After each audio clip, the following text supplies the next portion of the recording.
Eu pedi para o ChatGPT me ajudar a desenvolver um logo. E aí, será que deu certo? Bora pro vídeo que eu vou mostrar para vocês. Oi, designers e criativos, tudo bem? Se você já conhece as inteligências artificiais, já deve ter estranhado um pouco o título, porque o ChatGPT, ele não gera uma imagem de fato.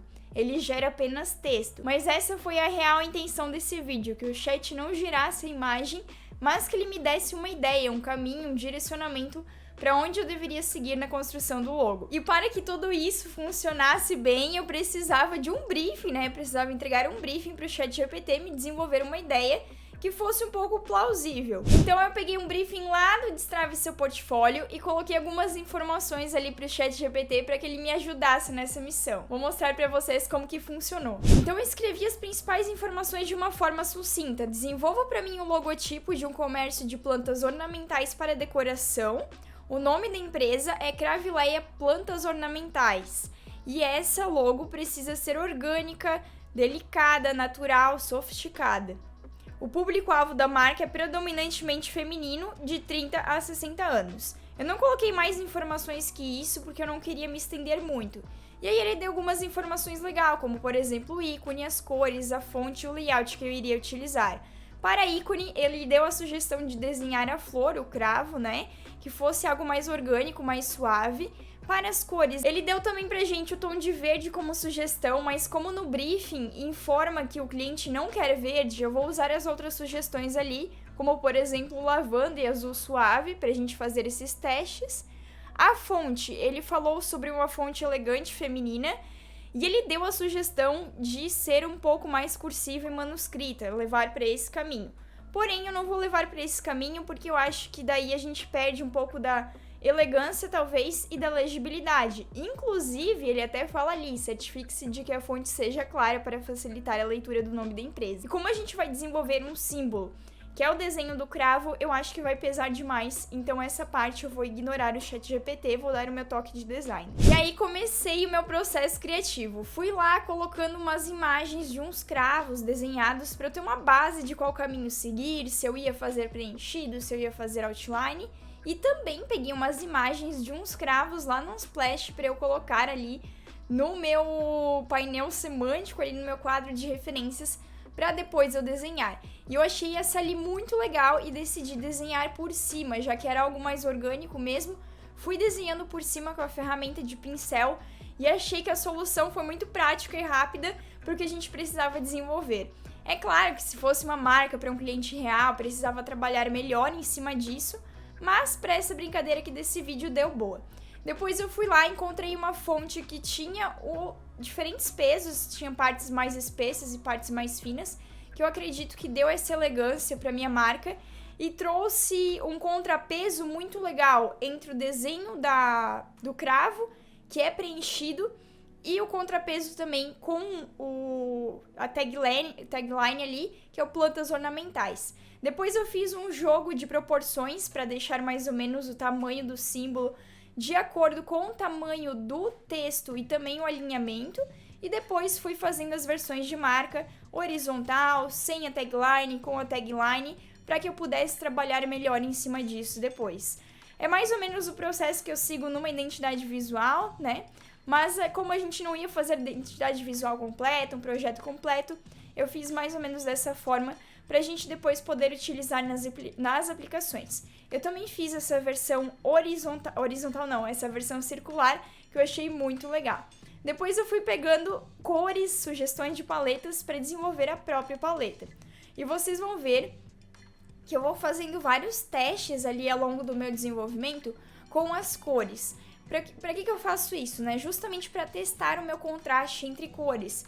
Porque de nada adianta a gente escolher uma paleta linda e uma cor não contrastar com a outra e a gente poder não conseguir aplicar isso no projeto de verdade. Então eu sempre faço esses testes para ver se tom sobre tom tá funcionando, para realmente aquilo funcionar. E aí eu decidi puxar o azul que tinha como sugestão, porque eu tava achando meio pesado. Não tava trazendo a parte feminina da coisa, que era a sugestão do briefing. Então eu consegui trazer essa parte mais feminina e chamar mais atenção para esse público-alvo também, que era o que a gente queria. Depois eu tentei colocar um bege, achei que tava um pouco menos feminino, tava um pouco pesado, meio morto, digamos assim, não lembrava muito de flores, então eu decidi tirar o bege. Logo em seguida eu fiz o pattern, simplesmente repliquei a flor, só que daí na versão outline mesmo, na versão que é só as linhas, sem o preenchimento, e fiz essa brincadeira ali com o fundo azul. Depois eu desenvolvi uma eco bag para aplicar no projeto, mesmo que era só o logo, eu quis aplicar para ver se estava funcionando bem. E também desenvolvi um cartão de visitas da Cravileia ali. Coloquei as informações fictícias, é claro, mas coloquei ali dentro o cartão de visita também, para que a gente pudesse ver como que esse projeto ficaria aplicado.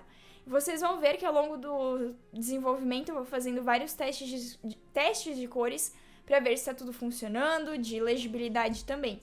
Depois eu peguei algumas imagens que eu acreditava ser dos produtos, né, mais próximos aos produtos, para montar esse painel ali, como se fosse um feed de Instagram com as aplicações da marca.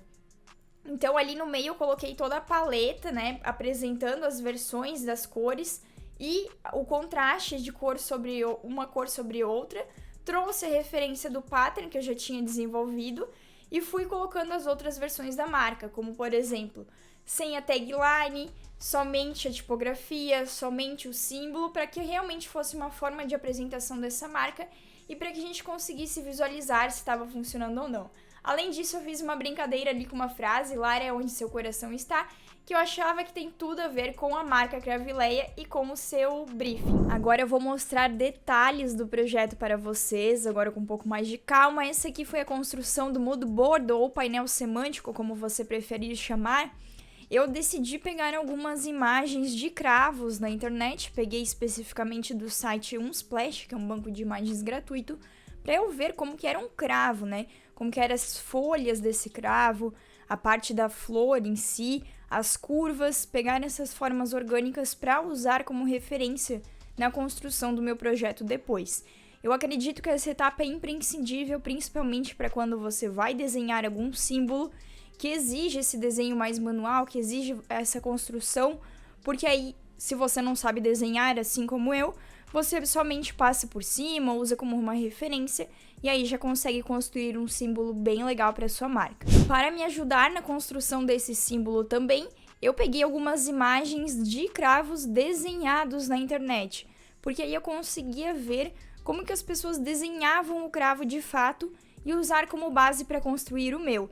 E vocês podem ver que ficou bem diferente das referências da internet, bem pessoal também, algo bem exclusivo para a construção dessa marca. Então, se eu estivesse desenvolvendo esse projeto para um cliente, sem dúvidas daria para utilizar tranquilamente, porque foi algo exclusivo e pensado para esse cliente em relação ao briefing. Então, ficou bem diferente das coisas que já tinham na internet, dos desenhos que nós costumamos encontrar, mas sem fugir daquela referência do cravo que a gente precisava para não perder a essência, né? Que para quem soubesse, para quem olhasse essa marca, conseguisse identificar que era um cravo desenhado. E aí ali eu fiz apenas as formas, né, a linha, mas depois eu decidi utilizar ele preenchido como eu mostrei para vocês. Essas aqui foram as fontes que eu utilizei para o meu projeto. Eu utilizei a Tena Regular e a Urbani, que no caso poderia ser utilizada a família, se a gente fosse construir uma identidade visual, utilizar essas fontes também para construir outros materiais da marca. Então, a Tena Regular eu utilizei em maiúsculo para construir a parte do Cravileia. E a Urbani, eu não lembro se eu utilizei a versão Medium ou Bold, que foi a fonte para o texto abaixo, a tagline, que era plantas ornamentais. Mas essa fonte poderia ser tranquilamente utilizada também para projetos de mídias sociais ou outros projetos que a marca pudesse vir a utilizar. Essas foram as cores escolhidas, eu deixei os códigos aqui também para vocês, caso vocês tenham interesse em alguma cor. E como vocês podem ver, elas ornam muito bem entre si. Utilizei como base as ideias do ChatGPT, porque eu vi que estava bem consistente em relação ao meu briefing, e consegui através dos testes também, trazer aquele contraste entre cores que eu queria para a minha marca. Eu achei que ficou genial essa paleta, ela ficou suave, ela ficou orgânica também, ficou moderna, combina muito bem com o público-alvo, que era predominante feminino, de 30 a 60 anos, e eu acredito que foge muito do padrão, do comum. Geralmente a gente vê verde, amarelo, cores mais dessa forma. E eu acho que essas cores, elas combinaram muito bem e fugiram do padrão que a gente costuma ver por aí. E essas foram as versões de marca. A primeira versão, uma versão mais horizontal. A segunda versão, nós temos ela mais vertical. A outra versão a gente fez com apenas o símbolo e também essa versão circular, caso quisesse aplicar em algum ambiente circular, como adesivo, até mesmo imagem de perfil. Também poderia ser aplicada sem a tagline, que ia funcionar tranquilamente, ou apenas o Cravileia, que era o nome da marca, também iria funcionar tranquilamente, porque foram feitos testes de aplicação. E esse aqui foi o resultado final, para quem fez em uma tarde aqui, só para mostrar para vocês como que funcionava o ChatGPT. Eu achei que ficou bem legal. É claro que tem alguns erros, como espaçamento entre letras, de repente, alguns erros de legibilidade, algumas coisas assim, mas eu tentei consertar o máximo possível ali a ideia que o ChatGPT me trouxe e, claro, colocar o meu toque e meu conhecimento como designer em ação. Eu acho que o ChatGPT foi sim uma excelente solução se eu tivesse um bloqueio criativo, mas eu precisava ir mais a fundo. Por que ele trouxe essa referência do cravo? Será que ele pegou o nome Cravileia? Será que o nome Cravileia não é uma junção de um cravo com uma azaleia? Talvez, se eu tivesse a história desse cliente, se eu tivesse me aprofundado nesse briefing, poderia também trazer essas referências. Mas, caso você esteja ali desesperado com bloqueio criativo, pode ser que o ChatGPT, essa inteligência, te ajude no seu projeto e que você consiga desbloquear ali, desenvolver algumas ideias e, é claro, dar o seu toque como designer, trazer o seu conhecimento para esse projeto, que eu achei bem legal de trabalhar, gosto muito. Se vocês querem que eu traga mais vídeos como esse, falando do processo criativo e desenvolvendo logos em cima de inteligência artificial, comenta aqui embaixo o que vocês acharam. Não esquece de deixar o seu like, que ele é muito importante pra mim, também pra eu continuar trazendo conteúdos aqui pro canal. Eu vou ficando por aqui, agora eu vou deixar na tela 2 vídeos pra você continuar maratonando. Um beijo e até a próxima!